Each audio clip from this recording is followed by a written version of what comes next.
اوپر اس کو خوف ڈرایا جا رہا ہے. اور میں سیاست پی کے کا خاص طور پہ کہنا چاہتا ہوں, ایک عدیل نوجوان ہے, وہ کینیڈا چلا گیا ہے کیونکہ اس کو اتنا انہوں نے خوف ڈرایا اور دھمکایا. ہمارا ارسلان, ہمارے تحریک انصاف کے وہ سوشل میڈیا کے ہیڈ, ان کے گھر میں چلے گئے. ان کی وہاں ماں تھی, ان کی بہنیں تھیں, وہ وہاں اس کا کزن آیا ہوا تھا, اس کو 15-20 لوگ اندر گھس گئے, اس کو مارا پکڑ کے, خوف پھیلایا ہوا. پھر ہمارے سوشل میڈیا ایکٹیوسٹ, وہ یوٹیوبرز, ٹک ٹاکرز, وہ میرے پاس آئے, وہ کوئی بات کرنے, وہ اسی دوران میں آئے, ان کو کال چلی گئی وہاں سے, وہ کہ آپ نے یہ نہیں کہنا, وہ نہیں لکھنا. دیکھیں بات سنیں, میں آج یہ سوال پوچھتا ہوں سب سے, اپنی قوم سے, اور میں اپنی جوڈیشری سے سوال پوچھتا ہوں, کیا پاکستان میں فنڈامنٹل رائٹ سسپینڈ ہو گئے ہیں؟ پہلے بتا دیں کیا مارشل لاء لگ گیا یہاں؟ کہ یہ کون سی آئین اجازت دیتا ہے ان چیزوں کا؟ یہ تو میں نے آپ کو گنایا ہے. میری جو اپنی پارٹی ہے, جو کیمپین پہ نکلا ہوا ہے, جو 20 حلقوں میں, وہاں جا کے جی وہ موزم جو تو یہ اس کے اوپر FIR کاٹ دی. ایک شرافت لڑکا ہے, وہ ہماری کیمپین کر رہا تھا, اس کو, وہ پیسے والا آدمی ہے, 40,000 روپے کی چوری کے کیس میں اس کو اندر جیل میں ڈال دیا.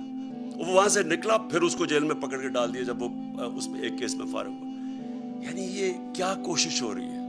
میں پھر سے اپنی ادب سے, اپنی عدلیہ سے پوچھتا ہوں کہ کیا ملک میں فنڈامنٹل رائٹ سسپینڈ ہو گئے ہیں؟ 25 تاریخ کو, 25 مئی کو جب ہم نکلے ایک پرامن احتجاج کے لیے, اور ہماری ساری تاریخ ہے پرامن احتجاج کی. ابھی جو سیٹرڈے کو ہم نکلے ہیں, کتنی پبلک نکلی ہے پرامن احتجاج میں؟ لوگوں کو غصہ بہت ہے, لیکن جب ایک پولیٹیکل پارٹی پرامن احتجاج کرتی ہے تو یہ ایک ملک میں کیوس سے بچتا ہے ملک. 25 کو انہوں نے کیا کیا, جس طرح ہی عورتوں میں رات کے 2-2 بجے عورتیں تھیں, کوئی ایک سین میرے ذہن میں رہتا ہے, وہ ایک 10 سال کی بچی اور اس کی ماں, اور وہ رو رہی ہیں کھڑی ہو کے کہ پولیس وہاں گھس گئی صبح کے 2 بجے ان کے گھر. پھر ایک 11 سال کے بچے کو پولیس پکڑ کے لے کے جا رہی ہے کیونکہ اس کا باپ گھر میں نہیں تھا. کیا یہ مقبوضہ کشمیر ہے؟ کیا یہ فلسطین ہے؟ فلسطینیوں سے ہو رہا ہے؟ کون سی دنیا میں ایک اپنی حکومت اپنے لوگوں سے وہ کرتی ہے جس کی کوئی تاریخ ہی نہیں ہے؟ بتائیں, ہماری کوئی تاریخ ہے انتشار کی؟ ہم ہمیشہ قانون کے بیچ میں رہے ہیں, ہم نے ہمیشہ قانون کی حکمرانی پہ چلے ہیں. ہم جب فیملیز کو بلاتے ہیں, اور آپ نے دیکھنا جتنی خواتین آتی ہیں اور فیملیز آتی ہیں ہمارے جلسوں پہ, تو کیا وہ انتشار کے لیے ہم بلاتے ہیں ان کو؟ ان کے اوپر جس طرح 25 کو انہوں نے ظلم کیا, جس طرح پاکستان کی پولیس نے اور رینجرز نے جس طرح لوگوں کے اوپر ٹیئر گیسیں کی, ربر بلٹس چلائی, عام لوگ تھے, شہری تھے, عورتیں دیکھ رہے تھے سامنے, بچے بے ہوش ہو رہے ہیں, عورتیں بے ہوش ہو رہی ہیں. جس طرح لبرٹی چوک میں کون سی قیامت آ گئی تھی, لوگ جمع ہوئے, وہاں جا کے ان کے اوپر شیلنگ کر دی. تو ہم نے سپریم کورٹ کو بھی اپروچ کیا, ہمیں تو کوئی رسپانس نہیں ملا. تو میں آج ساری قوم کے سامنے ایک بات کہنا چاہتا ہوں کہ دیکھیں, یہ جو ٹیکٹکس ہے نا, فیشسٹ, خوف پھیلا کے, ڈرا کے لوگوں کو, یہ چوروں کو ہمارے اوپر مسلط کرنے کے لیے, میں پہلے تو ساری قوم کو آج ایک چیز کہتا ہوں. دیکھیں, اسلام کی تاریخ میں ایک بہت دردناک واقعہ, سب سے دردناک واقعہ کیا تھا؟ حضرت امام حسین کی شہادت. وہ کیا ہوا تھا؟ کوفہ کے لوگ یزید کے ظلم سے ڈر کے وہ ان کی مدد کرنے نہیں آئے. کوفہ کے لوگوں کو پتا تھا کہ حضرت امام حسین رائے حق پہ ہیں, ان سب کو پتا تھا. خوف کی وجہ سے انہوں نے اتنا بڑا اسلام کی تاریخ میں ثانیہ ہونے دیا, اور وہ ساری زندگی پچھتائے. تو میں آج ساری قوم کو کہنا چاہتا ہوں کہ ہر دور کے یزید آتے ہیں, اور یزید لوگوں کو غلام ہی بناتے ہیں خوف کے ذریعے. جو یہ کوششیں ہو رہی ہیں, FIRs, میرے اوپر 15 FIRs کٹی ہوئی ہیں, ہماری ساری سینئر لیڈرشپ, دہشت گردی کے کیس ہمارے اوپر کیے ہوئے ہیں, اور یہ صرف ایک وجہ سے کہ ہم کہیں ڈر کے تو چپ کر کے بیٹھ جائیں گے. دیکھیں, میں آج اپنی قوم کے سامنے یہ کہنا چاہتا ہوں کہ دیکھیں, میں चुप हूँ जब से ये हुआ सब कुछ। मुझे तो सब पता है कि किसने क्या किया। मैं सिर्फ और सिर्फ अपनी कौम के लिए कि मैं चाहता हूँ मेरे मुल्क को नुकसान ना पहुंचे, मैं चुप करके बैठा हूँ। मैं कोई बात नहीं करता क्योंकि मुझे पता है किस तरह ये सारी साजिश हुई थी और कौन कौन मुलव्वस है। मैंने एक टेप भी एक वीडियो बनाई हुई है, महफूज जगह पे रखी है कि अगर मुझे कुछ होता है तो वो भी पब्लिक को पता चलेगा कि कौन कौन कैरेक्टर्स ने क्या क्या किया। ये जो मुल्क को, इस मुल्क से जो इतनी बड़ी गद्दारी की है वो किस किस ने की है। लेकिन अगर इसी तरह हमें दीवार के साथ लगा दिया गया और इसी तरह ये हरासा किया गया तो मैं मजबूर होऊंगा, फिर मैं बोलूंगा, मैं फिर सब कुछ कौम के सामने रख दूंगा कि क्या हुआ। ये जो लाहौर का, ये जो इस वक्त पंजाब का इलेक्शन हो रहा है, जो हरकतें की जा रही हैं वहां, पहले तो मुझे ये बताएं कि इसका ये हमजा शरीफ ये 2-2.25 महीने से इसका फैसला क्यों नहीं जल्दी हुआ। हमारे फैसले तो रात को अदालतें खुल जाती हैं, 24 घंटे में 2 दिनों में फैसले हो जाते हैं। ये 2 महीने में फैसला नहीं हुआ कि क्या ये एक आईनी तौर पे वजीर आला बन भी सकता था या नहीं। वो और बात है कि इन दोनों को अंडर ट्रायल थे, कभी इनको इजाजत ही नहीं देनी चाहिए थी, इनको तो पेपर रिजेक्ट हो जाने चाहिए थे। इनके तो FIR में 16 अरब रुपए के केसेस थे, पहले तो उनको इजाजत दे दी। उसके बाद जाके जब डिस्क्वालीफाई कर दिया सुप्रीम कोर्ट ने, तो उसके बाद कैसे ये रह गया इतनी देर वजीर आला।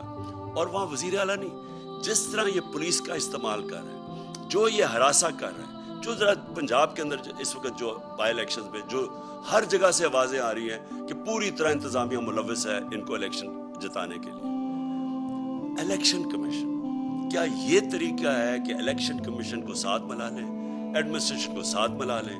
और क्या ये इलेक्शन है मुल्क में? जो सिंध का लोकल गवर्नमेंट इलेक्शन हुआ है, सिर्फ तफ्तीश करें इंडिपेंडेंट लोग जाके कि अंदरूने सिंध में हुआ क्या है। 15% लोगों ने क्यों नहीं खड़े हुए? 15% लोग खड़े ही नहीं हुए, अनअपोज जीत गए।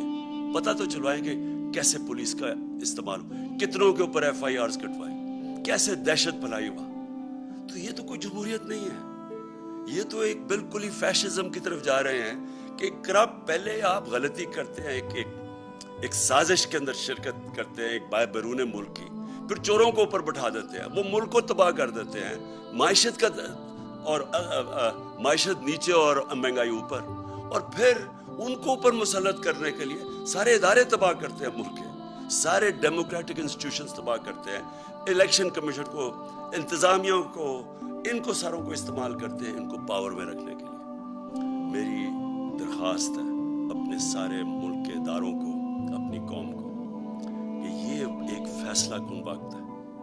यहाँ अगर हमने किसी वजह से, मैं कौम को अब कह रहा हूँ, खौफ के बुत के सामने झुक गए तो ये आगे ये चोरों का ये वो करेंगे उस मुल्क के साथ कि ये याद रखें कि ये 30 साल से दोनों पार्टीज पावर में है, 30 साल से। इनके होते हुए आपको पता है कि 80 की दिहाई में पाकिस्तान सारे बड़े सगीर में सबसे आगे था।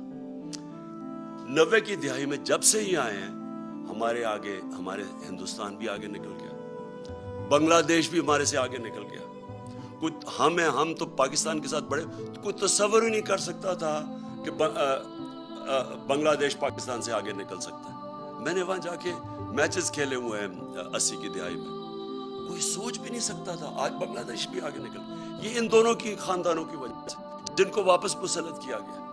और ये सिर्फ और सिर्फ खौफ के जरिए कोशिश है कि अब इनको फिर रखें। मैं सारी कौम को कहता हूँ कि हमने ये जो 20 इलेक्शन लड़ने हैं, बाई इलेक्शंस पंजाब के अंदर, हम सारी कौम ने घरों से निकल के वोट देनी है। हमने इनकी धांधली के बावजूद इनको हराना है, क्योंकि ये पाकिस्तान की जंग है, ये कोई पॉलिटिक्स नहीं हो रही, ये इस मुल्क के लिए जहाद लड़ी जा रही है, क्योंकि असल में ये हकीकी आज़ादी की जहाद है और इसमें आपने सब ने शिरकत करना है। ये नहीं हो सकता कि आज सारे लोगों के ऊपर जो मुल्क जहाद लड़ रहे हैं कानून वाला दस्ती के लिए और इस मुल्क में इदारों को मजबूत करने के लिए, जमहूरियत के लिए, उनके ऊपर FIRs हो जाएं। और जो 30 साल से मुल्क को लूट रहे हैं वो दंदराते फिर रहे हैं, आसे जरदारी ऐसे फिर रहे हैं जिस तरह कि वो पाकिस्तान का कोई बादशाह है। दूसरी तरफ वो नवाज शरीफ चौड़ा हो रहा है, वो वापस आने की सोच रहा है। वो इसहाक डार जो कि मुल्क से बाहर भागा हुआ था, जिसका एफिडेविट भी है हुदैबा पेपर मिल में, वो तैयारी कर रहा है वापस आने की। शहबाज शरीफ और हमजा शरीफ जिनके ऊपर 16 अरब रुपए के FIA के केसेस थे, जिसमें 4 गवाह अब तक जब से ही आए हैं 4 गवाह मर चुके हैं, एक इन्वेस्टिगेटर मर चुका है और एक को अब हार्ट अटैक हुआ हुआ है। और क्या वो कौन कैंपेन कर रही है इस वक्त पंजाब में? मरियम। ये मरियम वो हैं जिन्होंने सारे टीवी के ऊपर जाके कहा, 2014 में इनकी चलती है वो, कि मेरी लंदन तो पाकिस्तान, लंदन छोड़े पाकिस्तान में भी कोई प्रॉपर्टी नहीं। जब ये कह रही थी, इनको नहीं पता था कि 2 साल के बाद, क्योंकि अल्लाह अल हक है, पैनामा का इंकशाफ हो जाता है, जिधर पता चलता है कि लंदन के सबसे महंगे इलाके में, मैं लंदन जानता हूँ, सबसे महंगे इलाके में 4 बड़े बड़े महंगे तरीन अपार्टमेंट्स इनके नाम पे। जब ये 2014 में कह रही थी तब इनके नाम पे थे और 2016 में इंकशाफ हो जाता है। फिर अदालत में जाके इनको सजा होनी चाहिए थी कि ओथ के ऊपर ये कहते हैं, एक कॉन्ट्रैक्ट देते हैं जिसमें जिस फॉन्ट, जिसे कैलिबरी फॉन्ट कहते हैं, वो निकलती है फॉन्ट जिसमें कॉन्ट्रैक्ट लिखा जाता है, वो 2007 में आती है और 2006 में कॉन्ट्रैक्ट साइन कर जाता है, यानी जाली कॉन्ट्रैक्ट। सीधा जेल था इसके लिए। बदकिस्मती हमारे मुल्क की कि ताकतवर पकड़े नहीं जाते और FIRs किन के ऊपर हो रही हैं? सोशल मीडिया एक्टिविस्ट, वो सहाफ़ी जो कि सच लिख रहे हैं। हमारा हुक्म, अल्लाह का हुक्म है अमर बिल मारूफ, अच्छाई के साथ खड़े हो। यहाँ ये सारा निज़ाम हमें कह रहा है बुराई के साथ खड़े हो। अच्छाई के साथ खड़े होगे तो FIR कट जाएंगी। सारे मुल्क का नजरिया भी तबाह कर रहे हैं, रूल ऑफ लॉ भी तबाह कर रहे हैं, इदारे भी तबाह कर रहे हैं। नैब भी आज गई, नैब का इन्होंने अब खुद ही नैब के जज अपॉइंट करेंगे, अपने केसेस अपने जज, यानी मुल्जिम अब काजी बन जाएगा। FIA तबाह, नैब तबाह, पार्लियामेंट ये जो है, अगर नेशनल असेंबली में राजा रियाज अगर अपोजिशन लीडर हैं तो समझ जाए वो क्या रह गई नेशनल असेंबली की अहमियत। उधर पंजाब में अजीब ही मजाक हो रहा है, वो एक गैर आइनी तौर पे वो वजीर आला बना हुआ है, वो भी तबाह। इलेक्शन कमीशन के ऊपर किसी को एतमाद नहीं है। चीज़ें निकलती आ रही है कि किस तरह, सिर्फ इनका एक मकसद है किसी तरह इस सेटअप को ऊपर रखने के लिए।